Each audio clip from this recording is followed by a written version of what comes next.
Picture this: 300 of Manhattan's wealthiest socialites, crystal chandeliers, champagne fountains, designer gowns worth more than most people's cars, and in the middle of it all, a pregnant woman watches her husband grab his briefcase and hurl it directly at her face. She ducks. It hits her 8-year-old daughter instead. Blood on marble floors, a child screaming, 300 phones recording everything.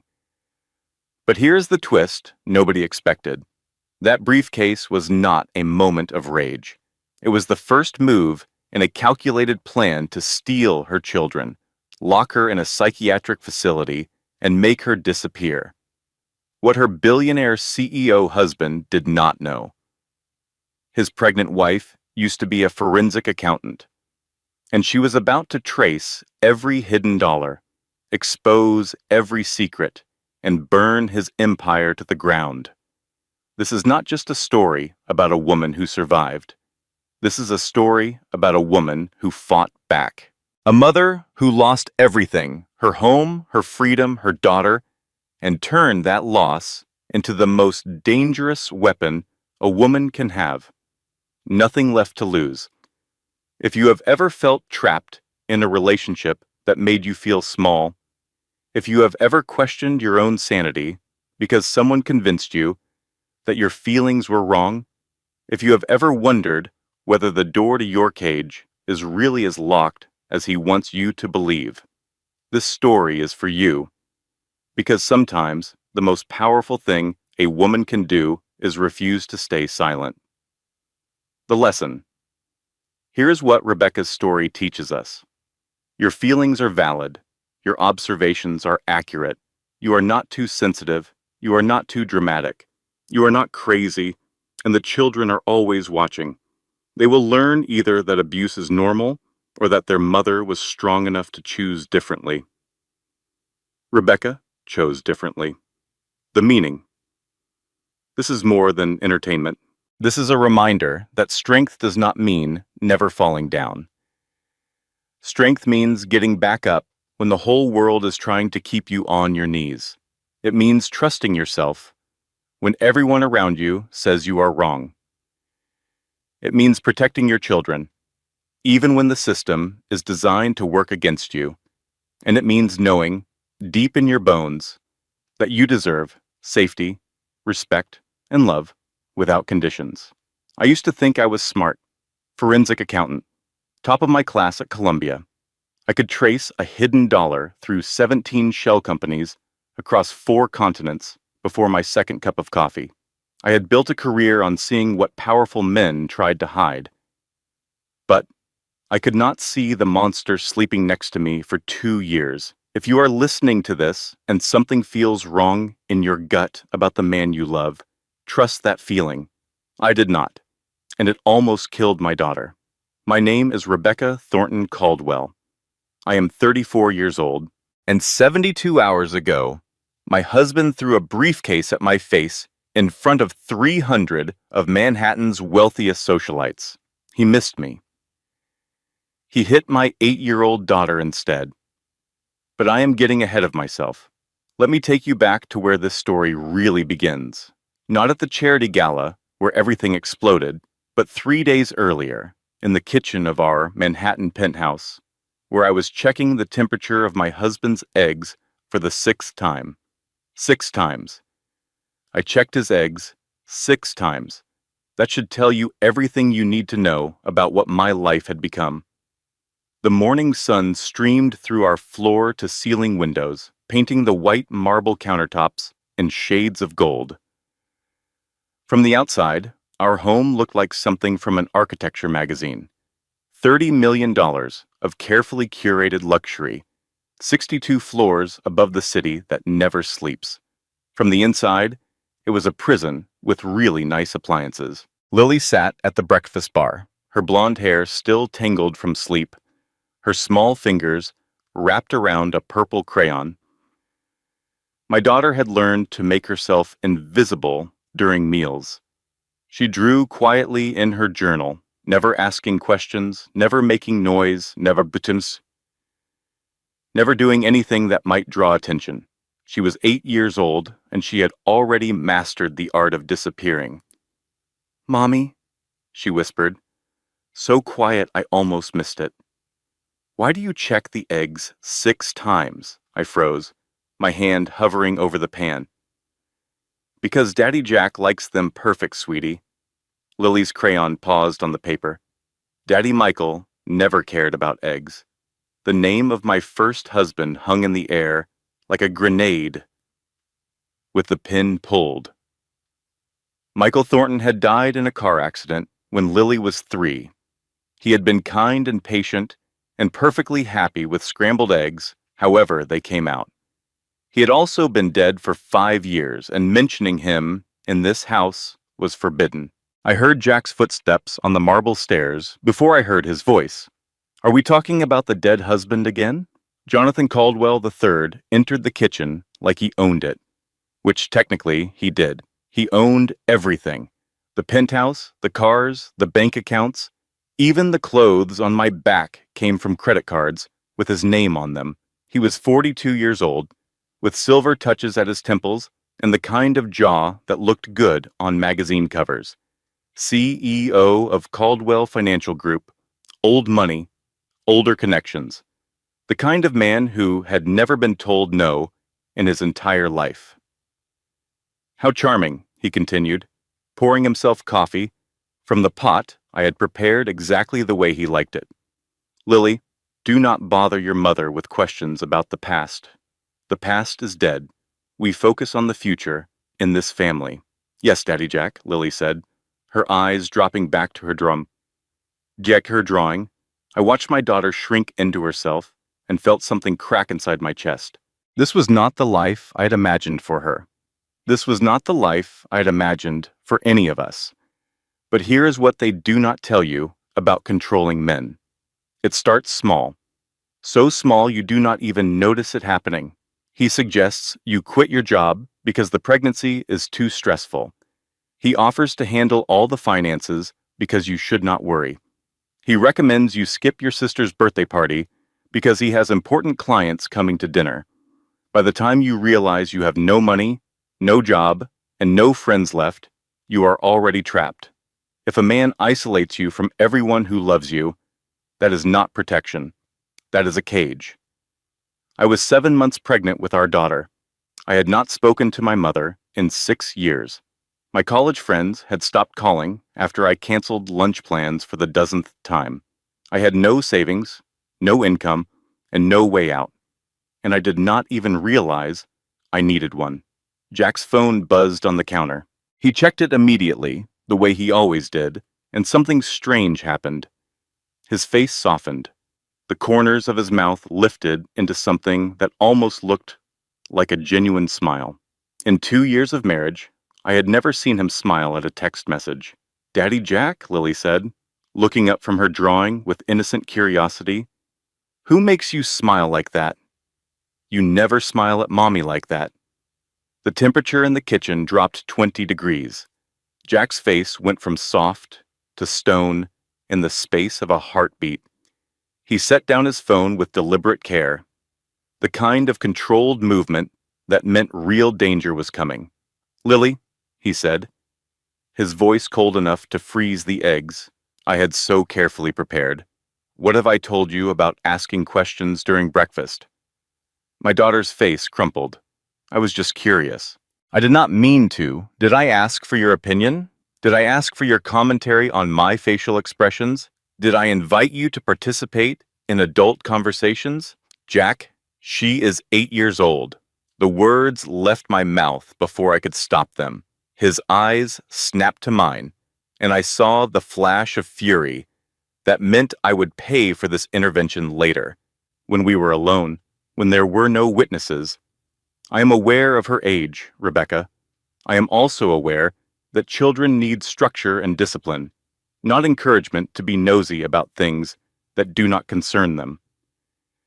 He turned back to Lily, who had gone pale beneath her freckles. "Finish your breakfast in silence. Your mother and I have important things to discuss about the charity gala tomorrow night." Lily nodded without speaking. She picked up her spoon with trembling hands and focused entirely on her cereal. She did not look up again for the rest of the meal. I watched my daughter eat in terrified silence and told myself this was normal. Told myself Jack was just stressed about work. Told myself that all marriages had difficult moments and ours was no different. I was very good at lying to myself. The charity gala, Jack continued, as if he had not just reduced a child to silence through sheer intimidation, is tomorrow night at the Riverside Hotel. The Harrington Group will be there. $50 million in potential investment, Rebecca. Do you understand what that means? I nodded, one hand moving to rest on my pregnant belly. Of course. It means you will be perfect. No stumbling, no spilling, no embarrassing stories about your previous marriage or your daughter's dead father. You will smile. You will charm. You will make me look like the kind of family man that investors trust with their retirement funds. His phone buzzed again. He checked it, and that strange, soft smile flickered across his face once more before disappearing. I have meetings all day. I will see you both at dinner. He left without kissing me goodbye. He left without acknowledging Lily at all. He left, and the penthouse felt like it could finally breathe again.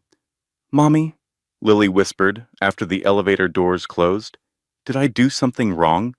I pulled my daughter into my arms and held her tight, feeling the baby kick between us. "No, sweetheart, you did nothing wrong. Daddy Jack is just stressed about work."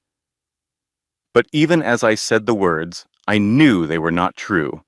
Jack was not stressed. Jack was exactly who he had always been. I had simply refused to see it.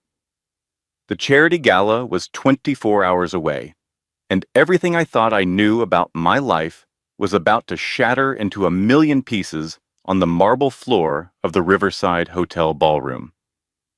I just did not know it yet. The grand ballroom of the Riverside Hotel sparkled like something from a fairy tale. Crystal chandeliers cast rainbow reflections across 300 designer gowns and $1,000 suits. Champagne flowed from fountains shaped like angels. The city's most powerful families gathered to raise money for the Children's Hospital, though I suspected most of them were really there to be seen raising money for the Children's Hospital. I stood near the silent auction tables in a black maternity gown that cost more than my first car. My feet were already swelling in the designer heels Jack had insisted I wear. My back ached.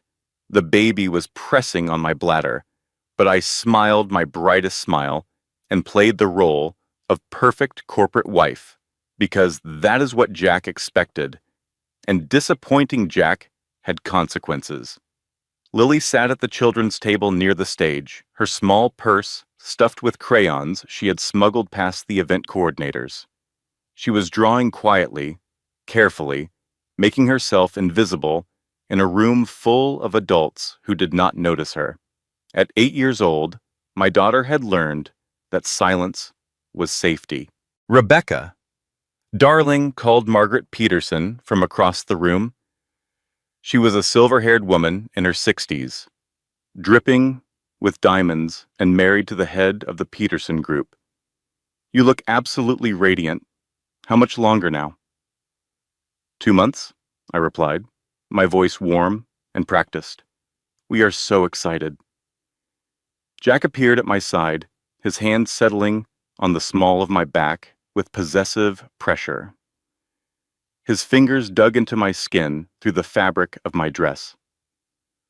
"The Peterson Group," he murmured against my ear. "50 million. Do not mess this up." For the next hour, I performed. I asked Margaret Peterson about her foundation work. I complimented her daughter's engagement ring. I laughed at her husband's jokes about golf courses and stock markets. I made Jack look like the devoted family man that investors wanted to trust with their retirement funds, all while his fingers left bruises on my back. Jack's phone kept buzzing. Every few minutes, he would check it, and I would catch that strange, soft expression on his face. The one I had never seen before this week. The one that looked almost like genuine happiness.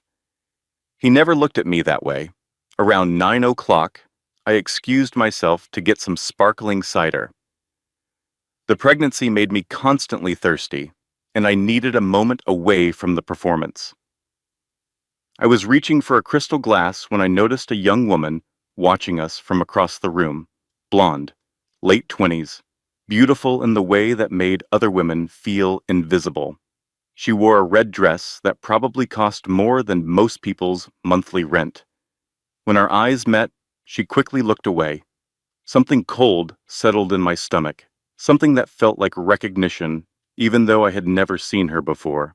I turned back to the refreshment table, grabbed my cider, and tried to convince myself I was imagining things. That is when someone bumped into me from behind.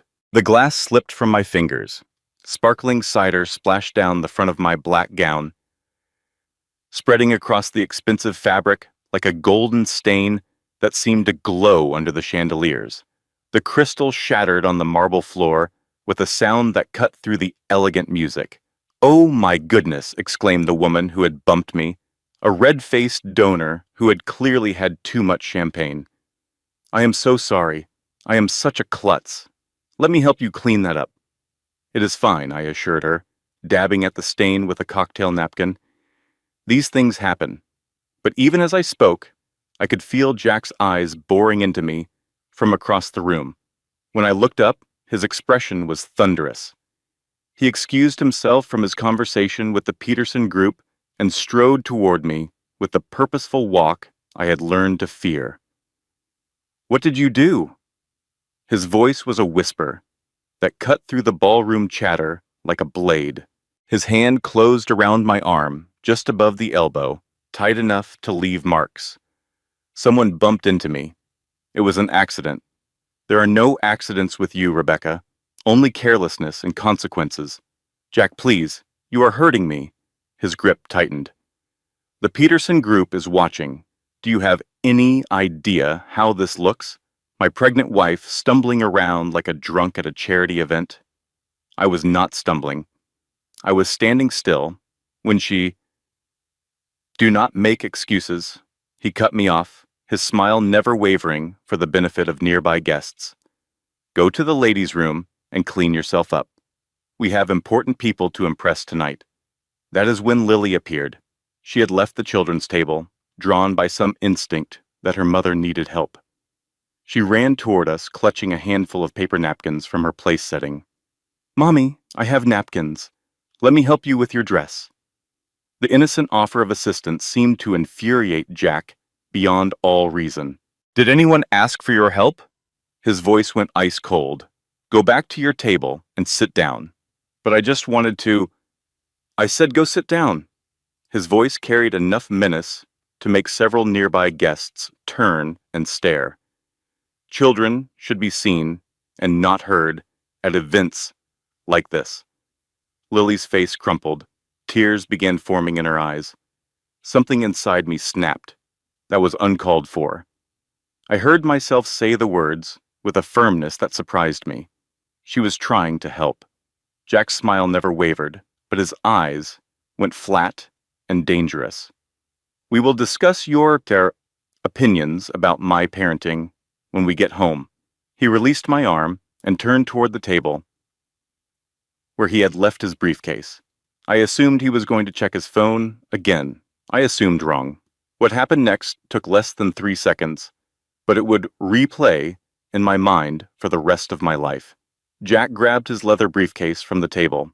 In one explosive motion, without warning, without hesitation, he hurled it directly at my face. I ducked. The briefcase sailed over my head and struck Lily directly in the face. My daughter fell backward. Blood exploded from her nose. She hit the marble floor with a sound I will never forget. And then she started screaming. The ballroom went silent. 300 wealthy socialites stopped mid-conversation. Champagne glasses froze halfway to lips.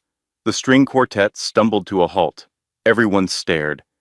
I dropped to my knees beside Lily, pulling her into my arms. her blood soaking into my already ruined dress. "What is wrong with you?" I screamed at Jack. "What is wrong with you?" He stood frozen, finally seeming to realize what he had done. His mouth opened and closed. His public mask cracked for just a moment, revealing something ugly underneath. It was an accident," he stammered. "The child got in the way. We all saw what you did." A voice from the crowd. A woman I did not know. "Someone call security." Another voice. A man near the bar. I knew his father. An elderly woman. Loud enough for everyone to hear. The apple does not fall far, does it? Phone cameras were rising. The room was no longer watching charity gala. It was watching a CEO self-destruct in real time. "Lily, baby, I am here. I am right here." I pressed napkins to her bleeding nose, trying to stop the flow. "Stay with Mommy. It is going to be okay." But even as I said the words, I knew nothing would ever be okay again. The mask had slipped. The monster was exposed, and 300 witnesses had seen everything. I just did not know yet how much worse things were about to get. The emergency room at St. Mary's Hospital smelled like antiseptic and bad coffee. Lily lay on a narrow bed, her nose packed with gauze, her eyes swollen from crying. The doctor said she had a broken nose and a mild concussion from hitting the floor. My 8-year-old daughter had a broken nose because her stepfather threw a briefcase at her face, and somehow, I was the one being treated like the problem. Jack paced the waiting area just outside Lily's room, his phone pressed to his ear. I could hear fragments of his conversation through the partially open door. It was clearly an accident. The child moved into the trajectory. My wife is emotional due to pregnancy hormones. I listened to him spin the story in real time, watched him transform from aggressor to victim in the space of a few sentences. He was already rewriting history, and the incident had happened less than 2 hours ago. "Mommy," Lily whispered, her voice thick from the gauze. "Why did Daddy Jack throw his bag at you?" I brushed the hair from her forehead, my heart shattering into smaller and smaller pieces. "I do not know, baby." Sometimes adults do things that do not make sense. Is he going to be in trouble? I did not know how to answer that. In a fair world, yes. In a world where justice worked the way it was supposed to, a man who threw objects at children would face consequences. But Jack was Jonathan Caldwell, the third. His family had donated a wing to this hospital. His company employed half the judges in this district. His connections reached into every corner of the city. A woman appeared in the doorway. Mid-40s, tired eyes, badge that identified her as Detective Rosa Martinez. "Mrs. Caldwell, I happen to be visiting a friend in the ER and heard about the incident. Mind if I ask a few questions?" Jack materialized behind her like a shark sensing blood in the water. "My wife has been through a traumatic evening. Any questions can be directed to our attorney." Detective Martinez did not look intimidated. I have seen that man at 3 different domestic calls this year. Different addresses.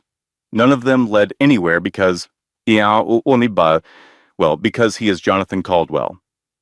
But if you ever need to talk, off the record. She slipped something into my hand, a business card. Her personal cell phone number, handwritten on the back. Jack stepped between us, blocking her from my view. "Thank you for your concern, Detective. We will be sure to reach out if we need assistance." His tone made it clear we would not be reaching out. Detective Martinez gave me one last look, something that might have been pity or warning, then disappeared down the corridor. That is when the real nightmare began. Jack's attorney arrived at 3 in the morning. Thomas Crawford was silver-haired and sharp-eyed, the kind of lawyer who charged $1,000 an hour and earned every penny through moral flexibility. "Mrs. Caldwell," Crawford said, his voice dripping with false concern, "due to the stress you have caused this evening, Mr. Caldwell believes you need rest. He has arranged for you to spend a few days at Greenwood Wellness Center. I stared at him, not comprehending. A mental health facility? I am not going anywhere. Crawford smiled the way a snake smiles before it strikes. You can go voluntarily, or Mr. Caldwell can have you committed for evaluation. Given your erratic behavior tonight, throwing yourself in front of a briefcase, the pregnancy hormones, your history of depression after your first husband's death. I do not have. Jack moved to my side, his face arranged in an expression of loving concern for the benefit of the night shift nurses watching from the station. Darling, you have been struggling. Everyone saw it tonight. Let me get you the help you need. I will take care of Lily while you rest. I finally understood what was happening. He was not worried about the video. He was not worried about the witnesses. He was using the incident to take my daughter and lock me away. He had probably planned something like this for months, waiting for the right moment.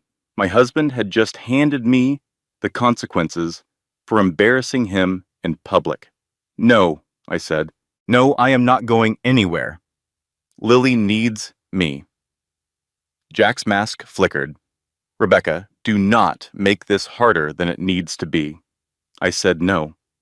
For a long moment, we stared at each other. Husband and wife, predator and prey, monster and victim. Then Jack nodded to someone behind me. I felt hands grip my arms.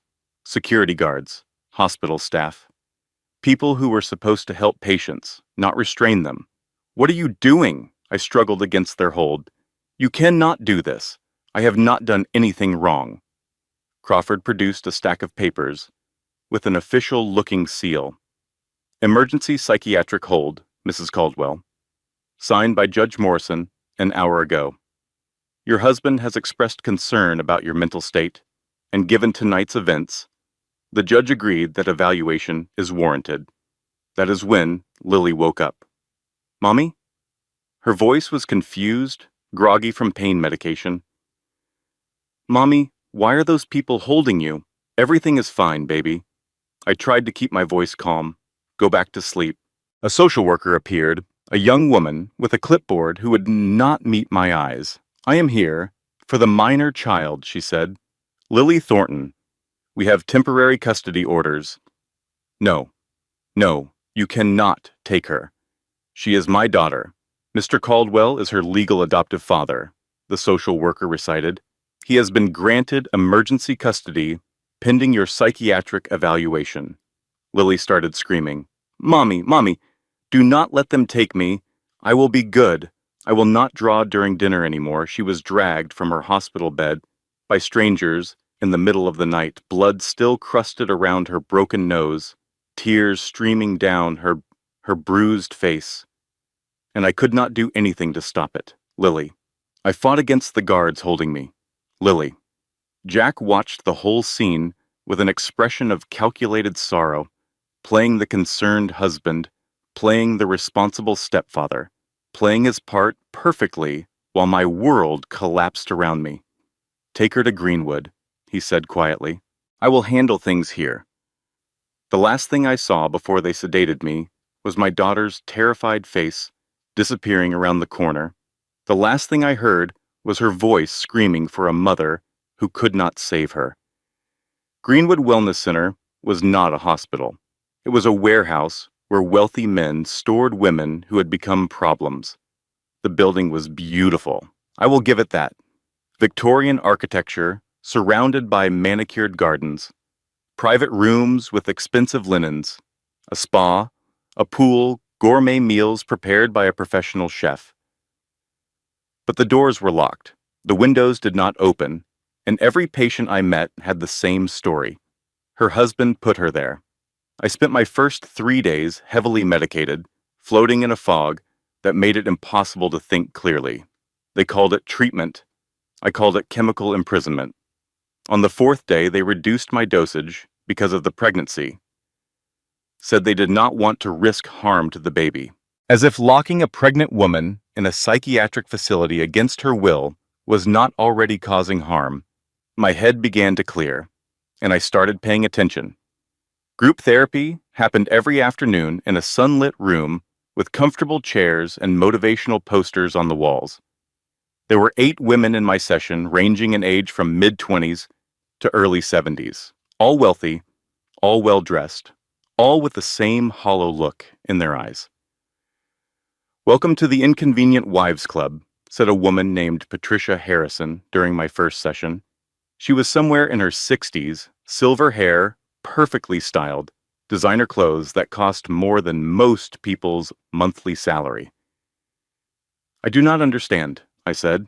Patricia smiled, but it did not reach her eyes.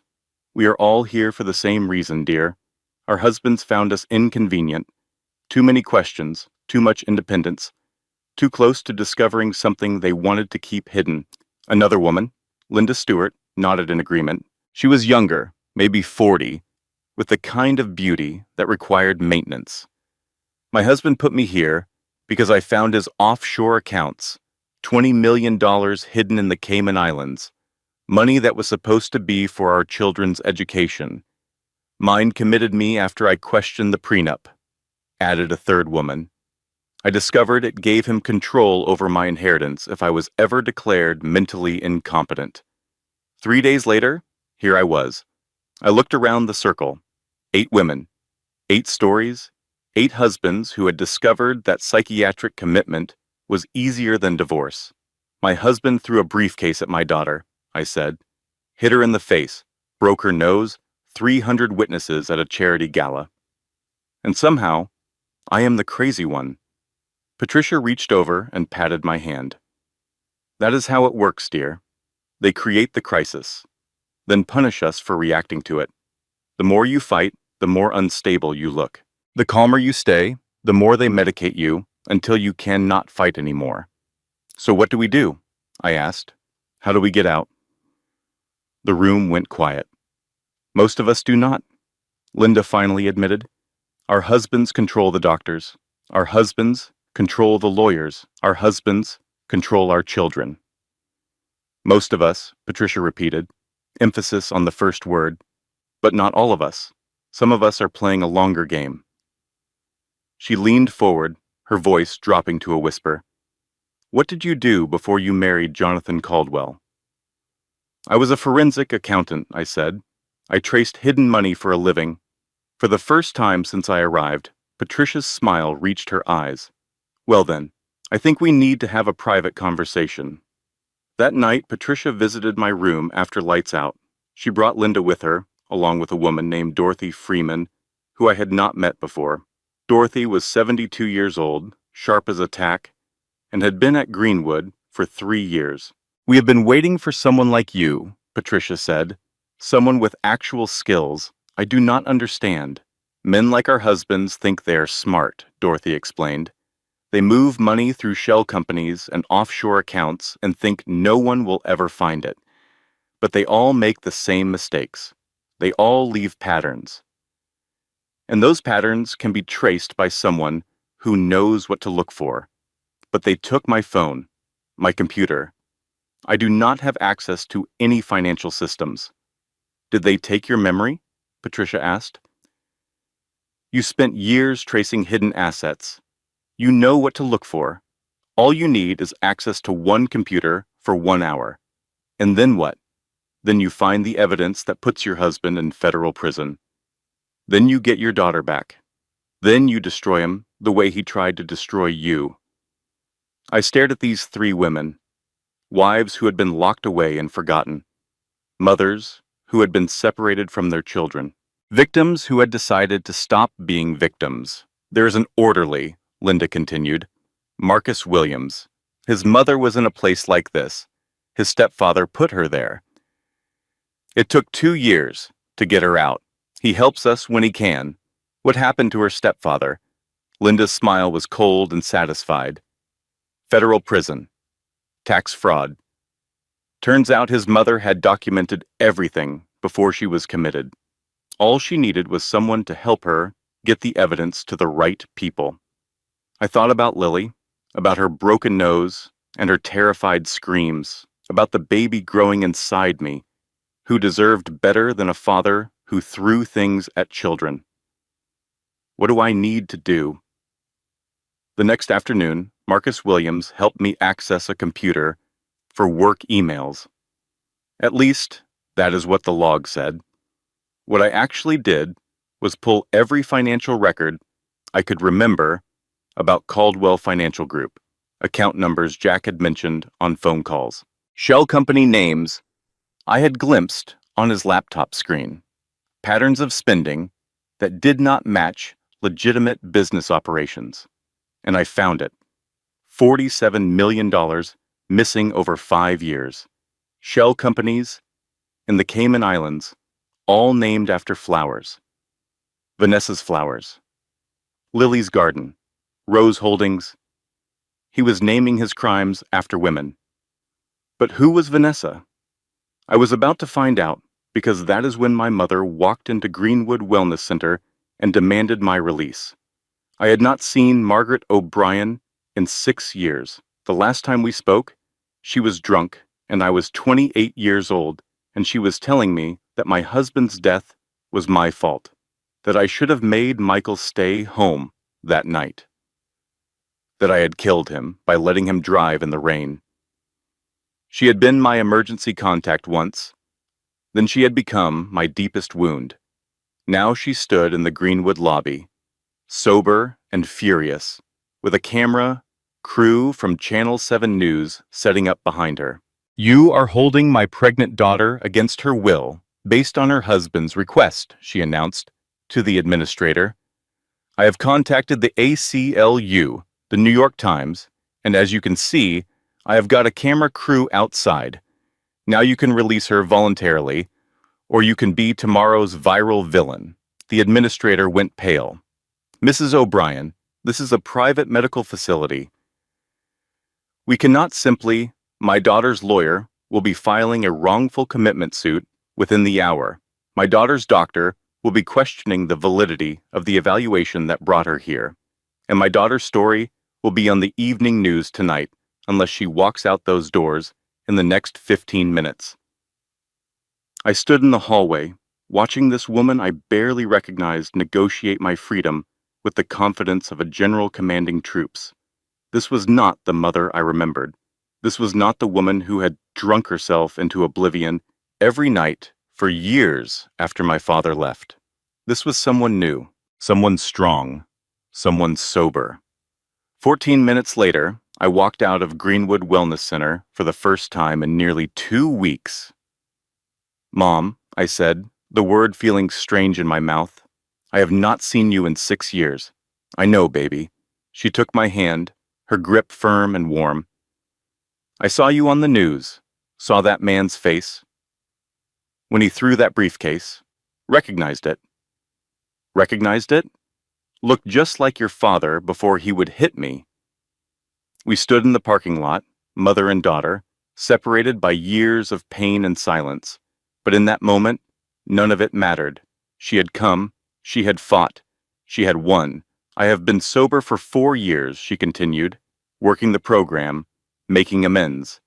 I was waiting for the right time to reach out to you. Guess the right time found us first." She drove me to a motel outside the city. Nothing fancy.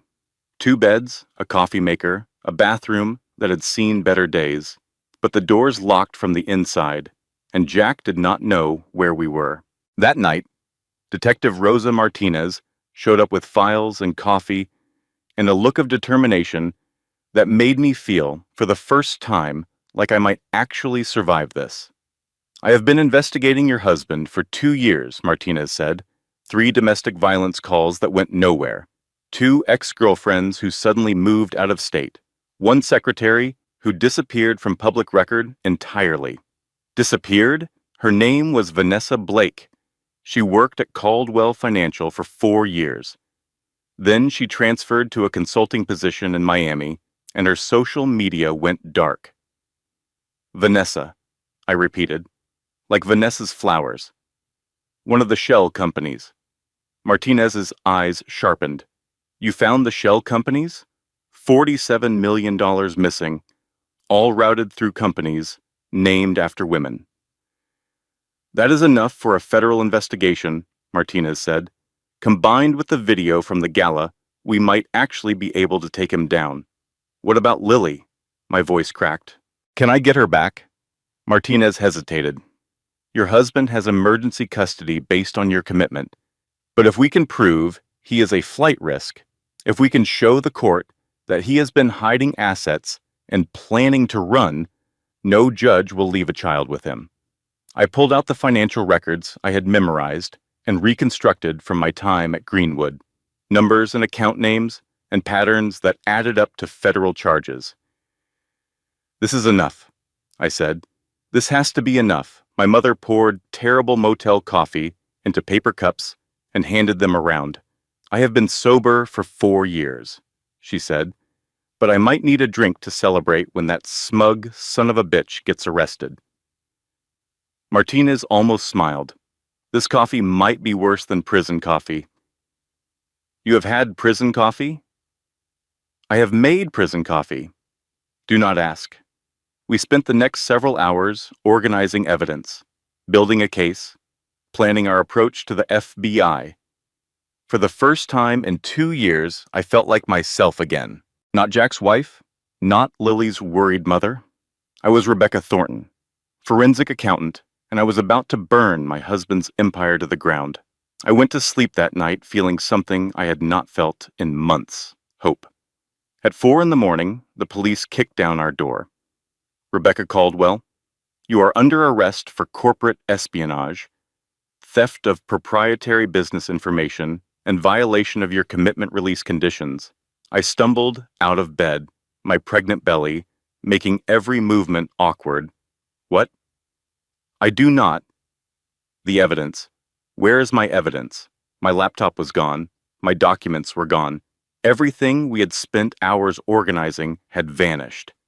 Martinez stood by the bathroom door, being questioned by 2 officers I did not recognize.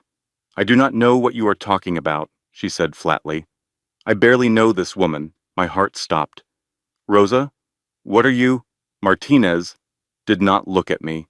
She stared straight ahead, her face completely blank, like we had never met. My mother was being handcuffed in the other room. You cannot do this, she shouted. She is 7 months pregnant.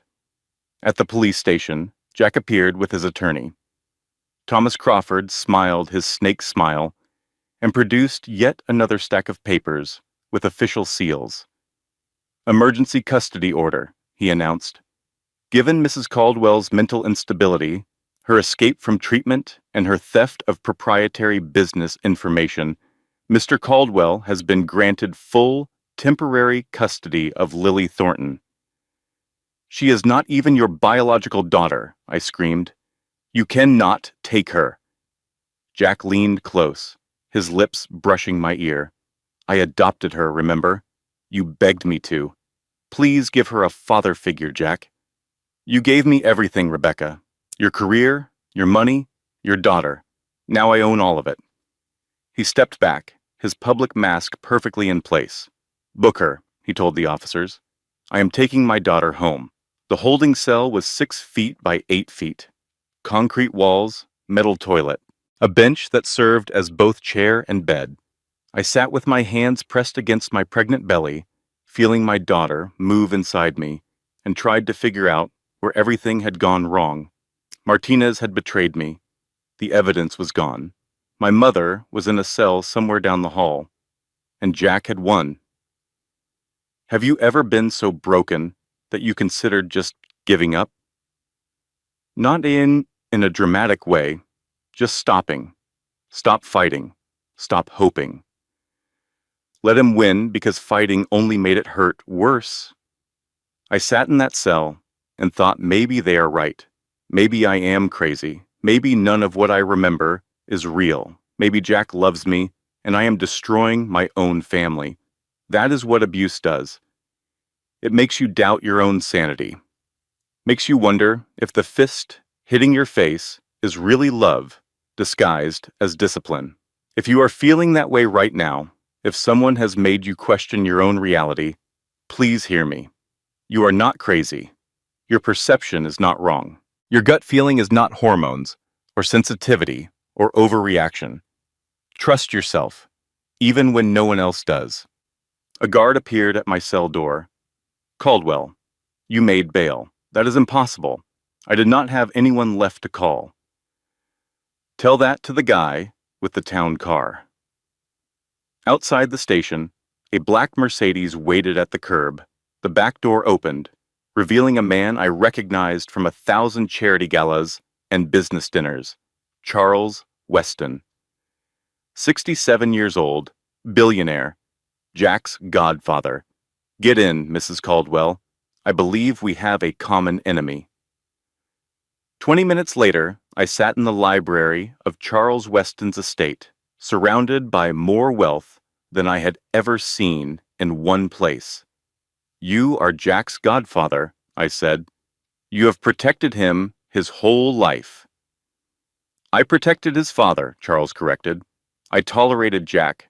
But what he has done to you, to that little girl, to the investors whose retirement funds he has stolen, I have been waiting for someone smart enough to help me destroy him properly. A door opened behind me. I turned, ready to run, ready to fight. Detective Rosa Martinez walked in. Sorry about the performance at the motel, she said. Jack has got cops on payroll. I had to make it convincing. She set my laptop on the coffee table. The laptop that had supposedly been stolen. I grabbed it before the police arrived and hid it, she explained. Evidence is intact. I stared at her, at Charles, at the library full of resources and allies I had not known existed. Why, I asked Charles. Why help me? Because Jack has been embezzling for 5 years, Charles replied. He thinks the board does not know. We know. We have been building a case, but we needed insider testimony. And there is something else you need to know, Martinez added. The transfers to Miami. Jack has another family there. The world tilted. Another family? A woman named Vanessa Blake. She has a 3-year-old son, Vanessa, the secretary who disappeared. The name on the shell company. He has a child with another woman? He has a family with another woman, Charles said. He was going to leave you after this baby was born. Move the money, file for divorce, take Lily because she is already adopted and useful for image, and disappear to Miami. I thought about the past 2 years, the isolation, the control, the way Jack had systematically stripped away everything that made me independent. He was not just abusing me, he was preparing to dispose of me. He had done this before, Martinez continued. The secretary who disappeared before Vanessa? Her name was Caroline Fisher. She found out about his financial crimes and threatened to report him. She died in a car accident 6 months later, just like your first husband. The room went cold. Michael, I whispered. Michael died in a car accident. I know. Martinez's voice was gentle. And I am not saying Jack was involved. But Caroline Fisher's accident happened on a rainy night, on an isolated road, and no one ever investigated why her brakes failed. My first husband died on a rainy night, on an isolated road. No one ever investigated why he lost control of his car. Oh God, I breathed. Oh God, what did I marry? A monster, Charles said simply. But monsters can be stopped when people work together. He slid a folder across the table. Everything we have, financial records, witness statements, communication logs, combined with what you found, it is enough to put Jack away for 20 years. What about Lily? I asked. That is all that matters. Getting my daughter back, Charles nodded. We have an emergency custody hearing scheduled for tomorrow morning. A different judge. One Jack does not own. If we present this evidence, you will have Lily back by noon. For the second time, I allowed myself to feel hope. I should have known better. The custody hearing lasted 3 hours. Judge Harold Pemberton was everything I had hoped for. Fair, impartial, unimpressed by Jack's wealth and connections. Rebecca's legal team, funded by Charles Weston, presented our evidence methodically. The financial fraud, the shell companies, the proof of a second family in Miami, the video from the gala showing Jack hurling a briefcase at an 8-year-old child. By the end, even Jack's attorney, Thomas Crawford, looked defeated. This court finds sufficient evidence to suspend Mr. Caldwell's temporary custody, Judge Pemberton announced. Lily Thornton is to be returned to her mother immediately, pending full investigation into Mr. Caldwell's finances and fitness as a parent. Lily ran into my arms so fast, she nearly knocked me over. Mommy, she was crying, laughing, clutching me like she would never let go. Mommy, I knew you would come. I told Daddy Jack you would come, and he said you were sick, but I knew. I held my daughter and felt the baby kick between us, and for one perfect moment, everything was right. My mother was there. She had been released the night before when Charles Weston's lawyers got the charges dropped. She stood in the back of the courtroom, wiping tears with a tissue that was already soaked through. "Let us go home, baby girl," she said. "Both of you." We drove to a safe house Charles had arranged. A small apartment in a quiet neighborhood. Nothing fancy, but the doors locked from the inside, and we were together. That night, I made dinner for my family. Real dinner. Not the perfectly measured portions Jack demanded, but whatever we felt like eating.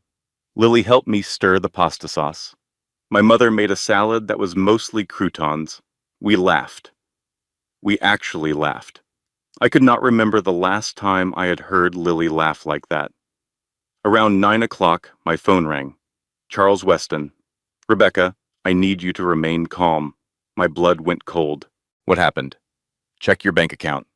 I pulled up the app with shaking hands. The account Charles had set up for my legal fees, the one with $500,000 that was supposed to fund my fight for freedom, showed a balance of 0. I do not understand. "Where did the money go?" "Someone on my staff," Charles said, his voice tight with anger.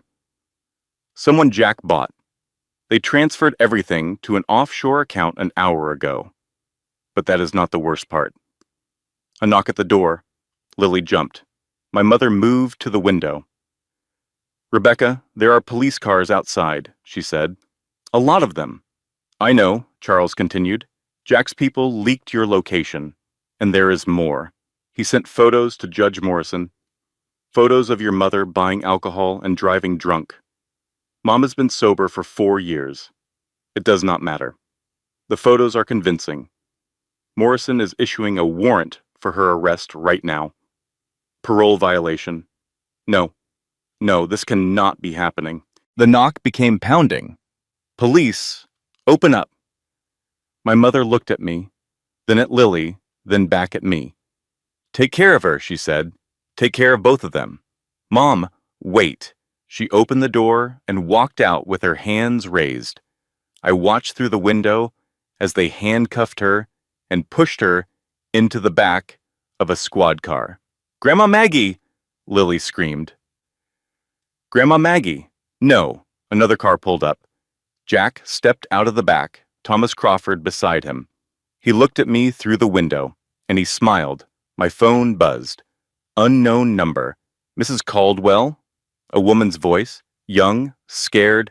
"This is Vanessa Blake. Jack just left my apartment. He told me his plan. He is going to have you committed permanently. Unfit mother. History of mental illness. Unstable family. Your mother in prison will be the final proof." "Why are you telling me this?" "Because he promised he would leave you for me. Now I know he will never leave anyone for anyone. He will just collect us, use us, dispose of us.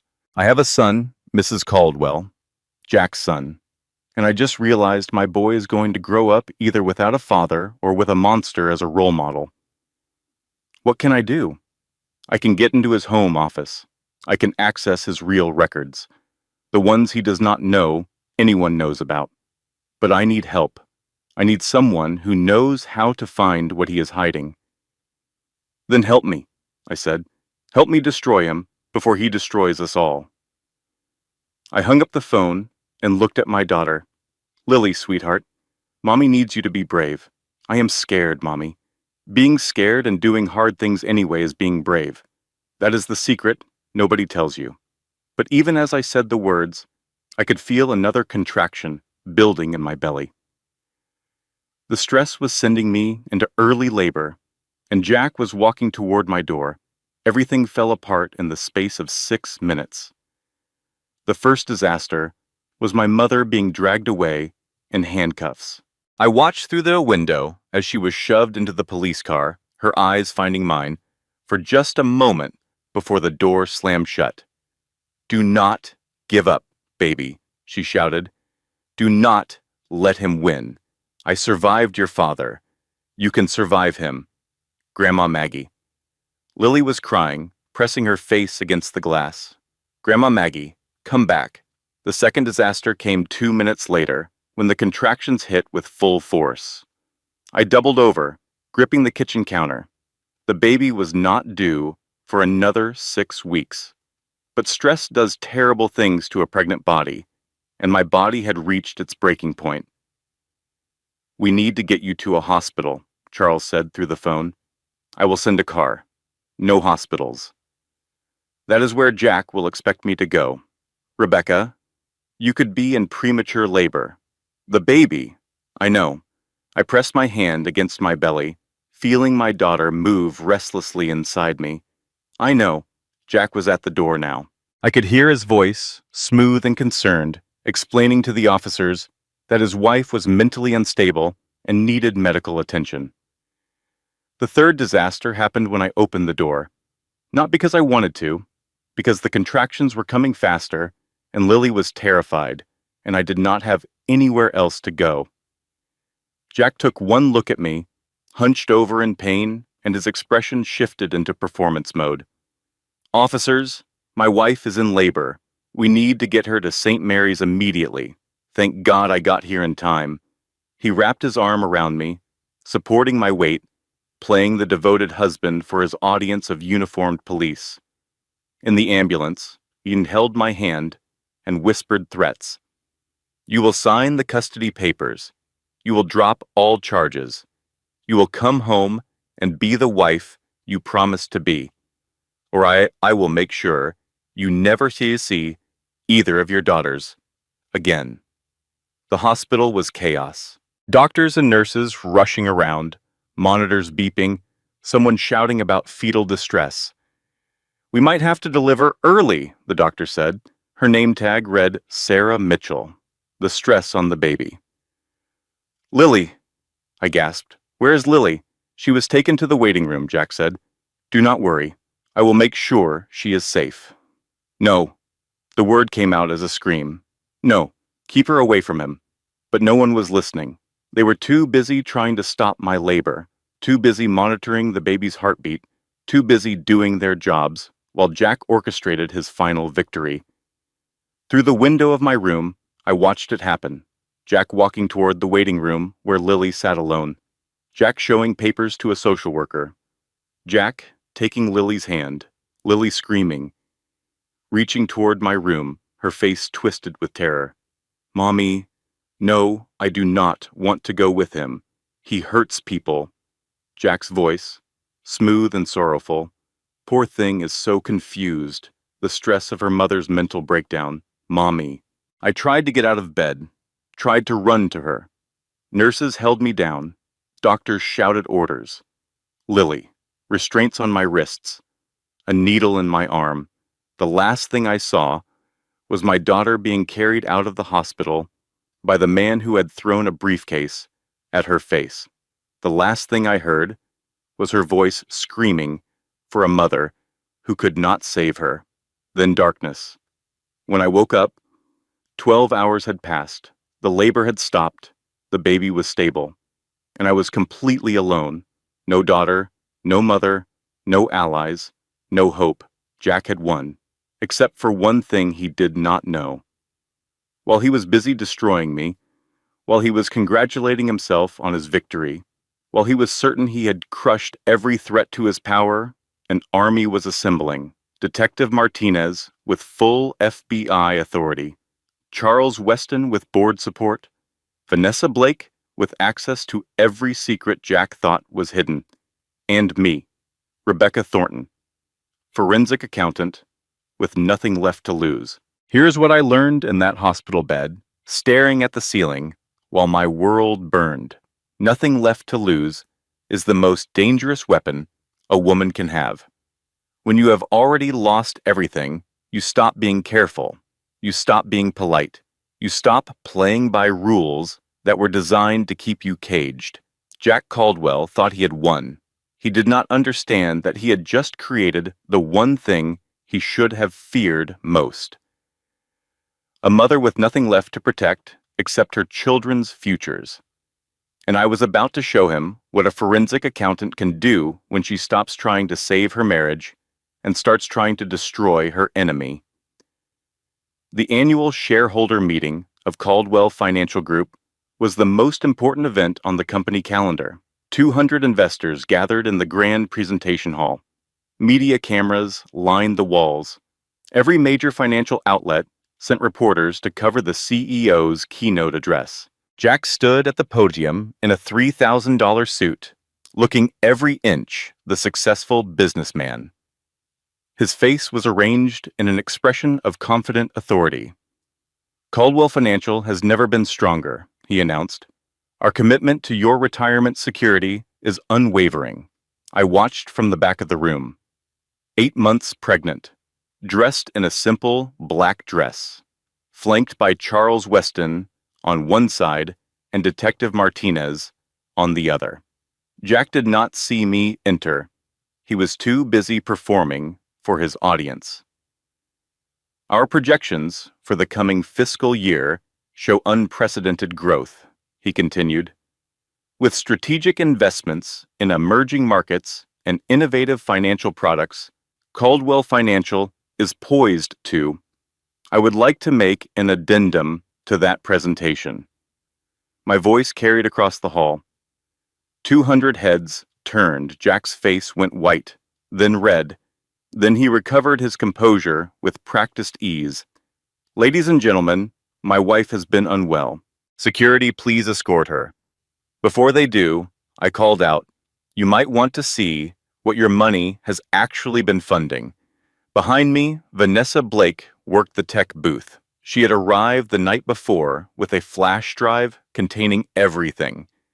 Jack's real accounts, his real transactions, his real plans. The screen behind Jack flickered. His PowerPoint presentation disappeared.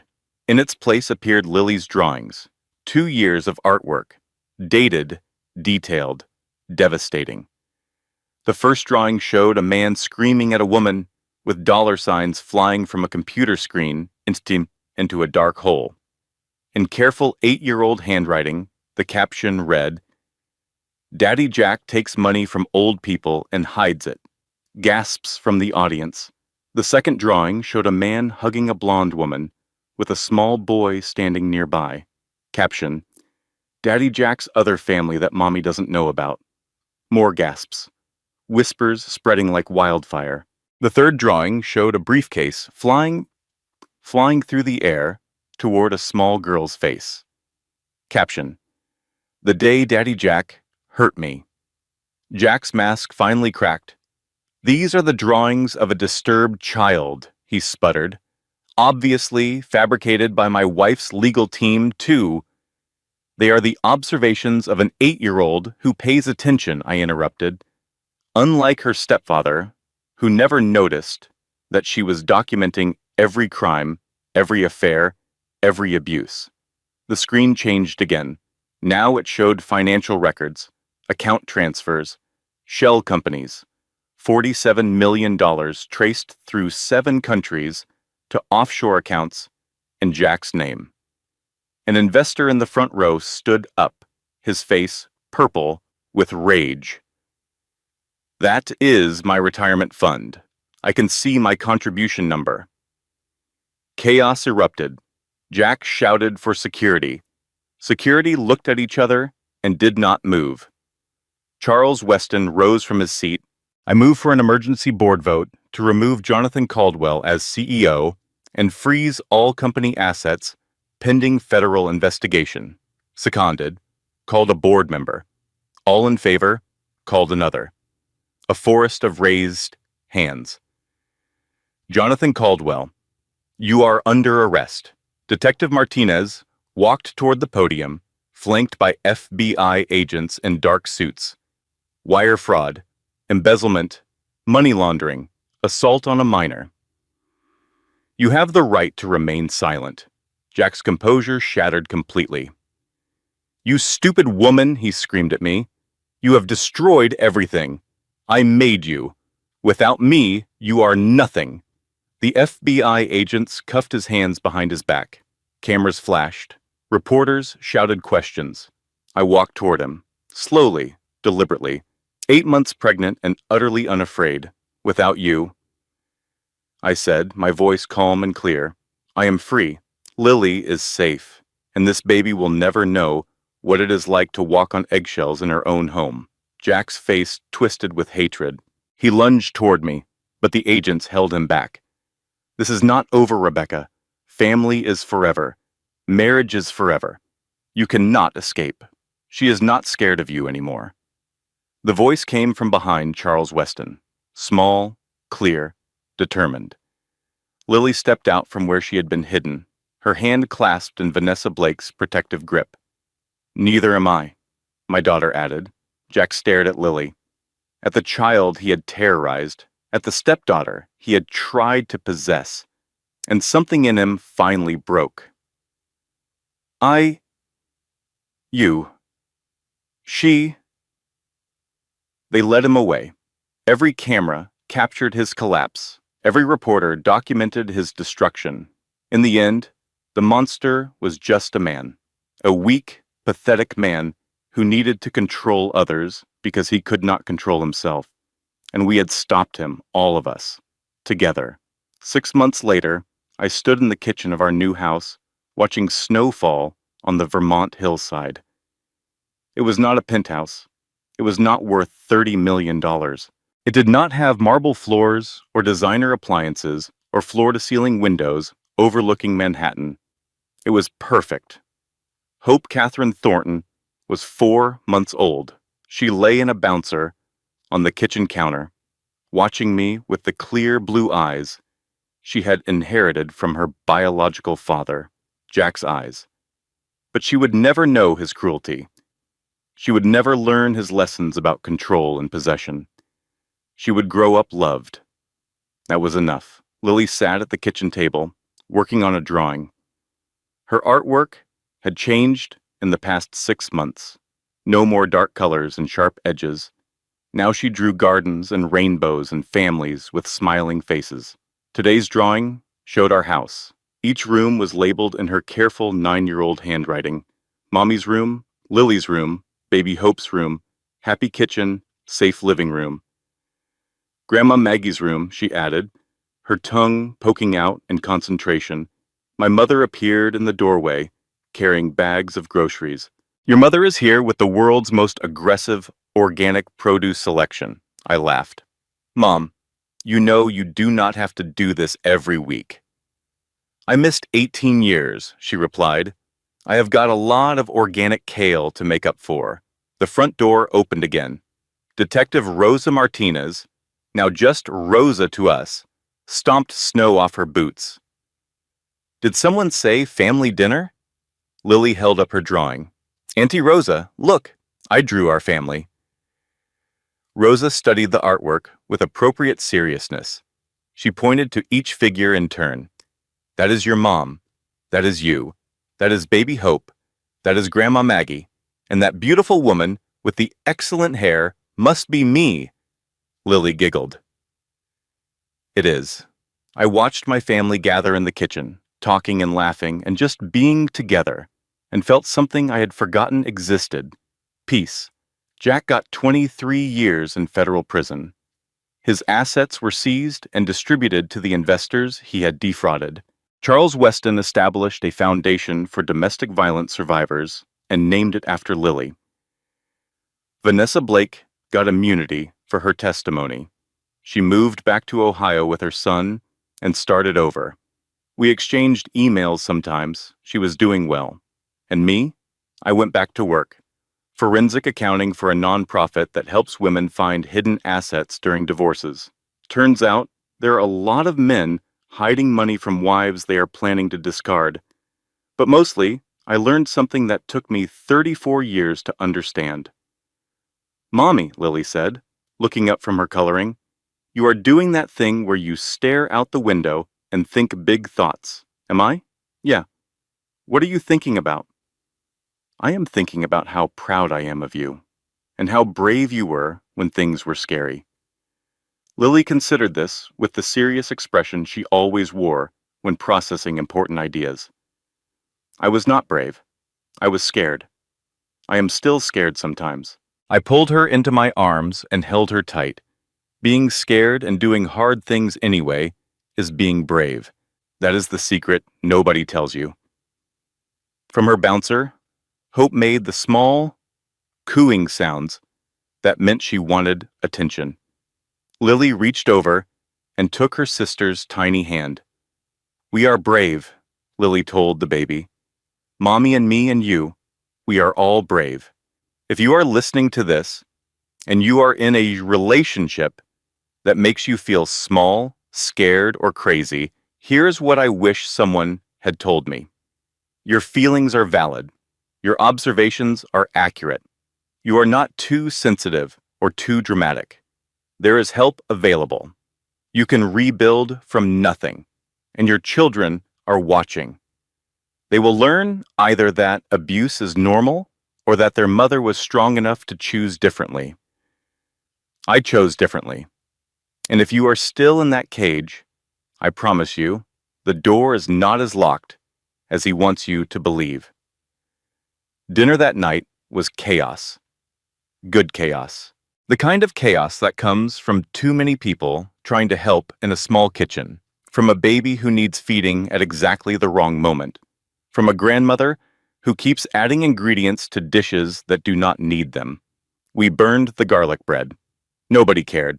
Lily told us about her new school, about the friends she had made, about the art teacher who said she had real talent. Rosa complained about her new partner at the FBI, a rookie who could not find evidence if it bit him. My mother admitted she was thinking about getting a dog, something small and ridiculous that she could spoil, and I sat at the head of the table, Hope in my arms, surrounded by the family I had built from the ashes of the one I had escaped, and I felt grateful. Grateful for my daughters, grateful for my mother, who had come back when I needed her most, grateful for Rosa, who had risked her career to help us. Grateful for Charles Weston, who had used his power for good instead of evil. Grateful for Vanessa, who had chosen to be an ally instead of an enemy. Grateful for myself for finding the strength I did not know I had. Jack Caldwell had tried to destroy us. Instead, he had shown us what we were capable of surviving. Later that night, after the dishes were done, and Lily was asleep, and Hope had been fed and changed and tucked into her crib, I stood at my bedroom window and watched the snow fall. My phone buzzed. A news alert. Convicted CEO Jonathan Caldwell denied parole for third time. Victims advocate. Groups celebrate. Decision. I read the headline twice. Then I closed the app and set the phone aside. Jack Caldwell was not my problem anymore. He was just a man in a cell, watching his victims thrive through a television in the common room, and I was free. Finally, truly free. The next morning, Lily found me in the kitchen, starting the coffee. Mommy, she said, I had a dream about Daddy Jack. My heart clenched. What kind of dream, sweetheart? He was in time out forever, she said matter-of-factly, and he was sad because nobody wanted to visit him. And I felt bad at first, but then I remembered what Dr. Walsh said. What did she say? That feeling bad for someone who hurt you does not mean you have to let them hurt you again. And that timeout is where people go when they need to think about what they did. I pulled my daughter into my arms and held her tight. That is exactly right, baby. That is exactly right. Lily hugged me back, her small arm strong around my neck. "Mommy, can we have pancakes for breakfast?" I laughed. The kind of laugh that comes from deep in your chest, from a place that had been frozen for 2 years and was finally starting to thaw. "We can have anything you want, sweetheart. Anything at all." Because this was our life now, not perfect, not easy, but ours, and nobody would ever take it away again. If this story moved you, if it opened your eyes, if it made you think about someone you know who might need to hear these words, do not keep it to yourself. Hit that like button so more women can find this message. Drop a comment and tell me, what moment hit you the hardest? I read every single one. Share this with a friend who needs to know she is not alone. And if you have not already, subscribe and ring that notification bell. Because stories like this, stories that matter, stories that might just save someone's life, they deserve to be heard. Together, we can break the silence around domestic violence. Together, we can remind every woman trapped in a cage that the door is not as locked as he wants her to believe. Thank you for listening. Thank you for caring. And I will see you in the next story. Closing disclaimer. This content has been carefully researched, developed, and manually edited by our team to deliver meaningful stories with real-life lessons. Every word is crafted with intention. Every scene designed to inform, inspire, and empower. We believe that powerful storytelling can change lives, and we are honored that you chose to spend your time with us today.